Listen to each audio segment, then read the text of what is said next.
ఎవరిని ఎక్కడ విమర్శించింది. విమర్శించలేదు. ఎవ్వరు ఇంకో పార్టీ టాపికే రాలేదు. విమర్శిస్తే నేనెందుకు చేస్తా శివన్న? ఇప్పుడు ఒకవేళ ఇది కరెక్ట్. ఇప్పుడు కాంగ్రెస్‌కి వ్యతిరేకంగానో, రేవంత్ అన్నకి వ్యతిరేకంగా నా సినిమా ఉందనుకోండి. నేనెళ్ళి అందులో ఎందుకు ఇరుకుతాను? నేను రేవంత్ అన్నకి నేనే కదా పాటలు చేసినోడిని. అక్కడ ఉంది నేనే కదా. ఓకే. మీ లాజిక్ మీకు నా లాజిక్ అదే. నా లాజిక్ కూడా అదే.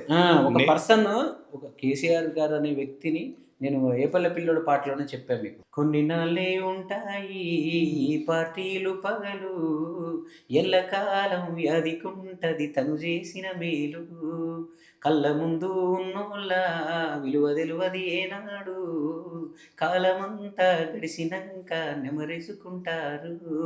ఈ పదాలు నేను అందులో ఎందుకు పెట్టానంటే కేసీఆర్ గారు ఇప్పుడు ఉన్నారు కాబట్టి అతను టీఆర్ఎస్ పార్టీ. కేసీఆర్ గారు ఏదో పార్టీలో అధ్యక్షుడిగా ఉన్నారు కాబట్టి ఆయన మన రాజకీయ నాయకుడు ఆయన. అయిపోయాక ఏంటి ఆయన? అయిపోయాక ఏంటి? ఆ రోజు కూడా గాంధీ తాత ఆయన ఒక కాంగ్రెస్ పార్టీలోనే ఉన్నారు కదా. కరెక్ట్. అప్పుడున్న సమకాలీకులకు ఆయన ఒక పార్టీ వాడు.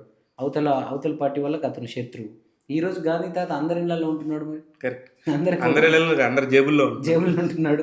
సో కాబట్టి రేపు కేసీఆర్ గారు కూడా అంతే. సో కేసీఆర్ గారు అనే ఎమోషన్ ఆ సినిమాలో ఉంది తప్ప ఎక్కడ పార్టీ అనే ఫీలింగ్ లేదు కాబట్టి నేను ఒప్పుకున్నాను. నా కథ చెప్పినప్పుడు నేను పక్క కరడు కట్టిన రేవంత్ అన్న మనిషిని నేను. ఏది కేసీఆర్ అనే సినిమా నాకు దగ్గరకు వచ్చినప్పుడు నేను ఆ సినిమా చేయడానికి కారణం, ఒప్పుకోవడానికి కారణం ఏంటి? అందులో ఎలాంటి రాజకీయ అంశాలు లేవు.